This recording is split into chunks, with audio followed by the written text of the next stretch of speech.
নমস্কাৰ আপোনালোক সকলোকে প্ৰফুল্ল অসম ইউটিউব চেনেললৈ স্বাগতম জনাইছোঁ।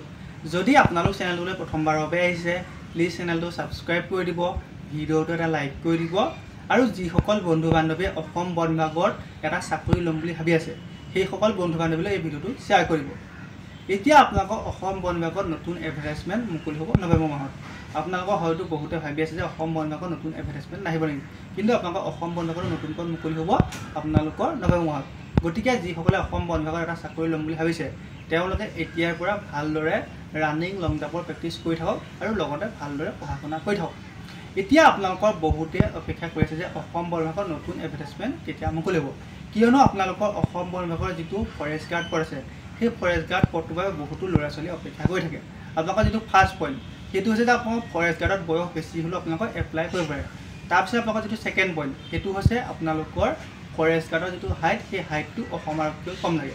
তাৰপিছত আপোনালোকৰ যিটো 3 নম্বৰ পইণ্ট সেই 3 নম্বৰ পইণ্টটো হৈছে আপোনালোকৰ ফৰেষ্ট গাৰ্ডৰ ট্ৰেইনিং কমপ্লিট হোৱাৰ পিছতে আপোনালোকৰ কান্ধত এটা ষ্টাল ল'ব পাৰে।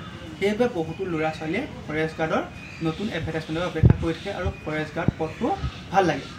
এতিয়া আপোনালোকৰ আছাম ফৰেষ্ট ডিপাৰ্টমেণ্টৰ যি ফৰেষ্টাৰ গ্ৰেড 1 ফৰেষ্ট গাৰ্ড আৰু AFF ড্ৰাইভাৰ কনষ্টেবল আপোনালোকৰ যি 4টা পদ আছে তাত আপোনালোকৰ এপ্লাই কৰিবলৈ আপোনালোকৰ বয়স কিমান হ'ব লাগে আৰু আপোনালোকৰ হাইটটো কিমান হ'ব লাগে এই ভিডিঅ'টোত জনাই দিম। গতিকে ভিডিঅ'টো শেষলৈকে চাই থাকিব। এতিয়া আপোনালোকৰ আছাম ফৰেষ্ট ডিপাৰ্টমেণ্টৰ যি ফৰেষ্টাৰ গ্ৰেড 1 আৰু ফৰেষ্ট গাৰ্ড পদ আছে তাত এপ্লাই কৰিবলৈ আপোনালোকৰ বয়স হ'ব লাগে 18 পৰা 40 বছৰ। তাৰপিছত আপোনালোকৰ ST SC সকলে 5 বছৰ আৰু OBC সকলে 3 বছৰ এজ ৰিলেশ্যন পায়।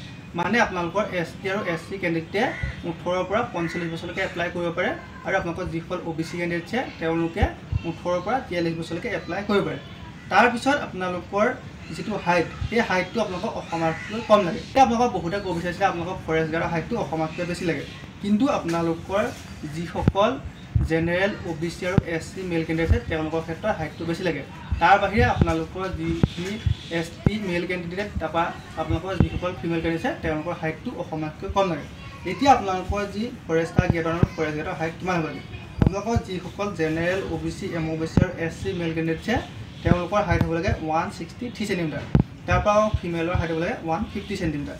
তাৰপিছত আপোনালোকৰ ST যিখিনি H নাইবা ST P কেণ্ডিডেট আছে মেল কেণ্ডিডেটৰ হাইট হ'ব লাগে 153 আৰু ফিমেলৰ হাইট হ'ব লাগে 145।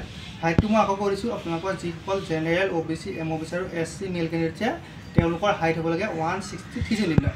আপোনালোকৰ অসম আৰক্ষীতকৈ পইণ্ট ছামথিং চেণ্টিমিটাৰ আকৌ বেছি লাগে। তাৰ বাহিৰে আপোনালোকৰ যিসকল ফিমেল কেণ্ডিডেট আছে তেওঁলোকৰ হাইট হ'ব লাগে 150 চেণ্টিমিটাৰ। মানে আপোনালোকৰ অসম আৰক্ষীত যিসকল জেনেৰেল OBC আৰু MOBC SC ফিমেল কেণ্ডিডেট আছে তেওঁলোকৰ হাইট হ'ব লাগে 154.94, কিন্তু আপোনালোকৰ অসম বন বিভাগৰ যি ফৰেষ্ট গাৰ্ড আৰু ফৰেষ্টাৰ গ্ৰেড 1 তাত হাইট হ'ব লাগে 150 চেণ্টিমিটাৰ। আপোনালোকৰ প্ৰায় 5 চেণ্টিমিটাৰ হাইট কম লাগে। তাৰপিছত আপোনালোকৰ যি কনষ্টেবল আছে তাত হাইটটো আপোনালোকৰ অসম আৰক্ষীতকৈ ছেইম। আপোনালোকৰ যিসকল জেনেৰেল OBC আৰু MOBC SC মেল কেণ্ডিডেট আছে তেওঁলোকৰ হাইট হ'ব লাগে 162.56 চেণ্টিমিটাৰ আৰু ফিমেলৰ হাইট হ'ব লাগে 154.9 চেণ্টিমিটাৰ। তাৰপৰা আপোনালোকৰ যিসকল ST কেণ্ডিডেট আছে মেল কেণ্ডিডেটৰ হাইট হ'ব লাগে 160.02 চেণ্টিমিটাৰ আৰু ফিমেলৰ হাইট হ'ব লাগে 152.40 চেণ্টিমিটাৰ। তাৰপিছত আপোনালোকৰ AFF আৰু ড্ৰাইভাৰ কনষ্টেবল এপ্লাই কৰিবলৈ আপোনালোকৰ বয়স হ'ব লাগে 18 পৰা 25 বছৰ। তাৰপৰা আপোনালোকৰ ST SC সকলে 5 বছৰ আৰু আপোনালোকৰ OBC সকলে 3 বছৰ এজ ৰিলেশ্যন হ'ব। গতিকে যিসকলে অসম বন বিভাগত এটা চাকৰি ল'ম বুলি ভাবিছে তেওঁলোকক মই হাইটটো এইভাৱে আগতীয়াকৈ কৰিছোঁ, কাৰণ যদি আপোনালোকৰ হাইটটো 1 চেণ্টিমিটাৰ নাইবা 2 চেণ্টিমিটাৰ যদি কম হৈছে তেন্তে আপোনালোকে হাইট ইনক্ৰিজ কৰিব পাৰে। এতিয়া যদি এক্সাৰচাইজ কৰে তেন্তে আপোনালোকৰ ইণ্টাৰভিউ সময়লৈ আপোনালোকৰ ধুনীয়াকৈ 1 চেণ্টিমিটাৰ বা 2 চেণ্টিমিটাৰ 3 চেণ্টিমিটাৰ হাইট ইনক্ৰিজ কৰিব পাৰে। গতিকে আপোনাৰ যদি হাইটটো কম আছে তেন্তে আপুনি ইমান বেছি চিন্তা কৰিব নালাগে, আপোনালোকৰ ফৰেষ্ট গাৰ্ডৰ হাইটটো কম লাগে। আৰু যদি আপোনালোকৰ 1 চেণ্টিমিটাৰ নাইবা 2 চেণ্টিমিটাৰ কমিছে তেন্তে আপোনালোকে হাইট ইনক্ৰিজ কৰিবলৈ এক্সাৰচাইজ কৰক আৰু ভালদৰে পঢ়া শুনা কৰি থাকক। ধন্যবাদ।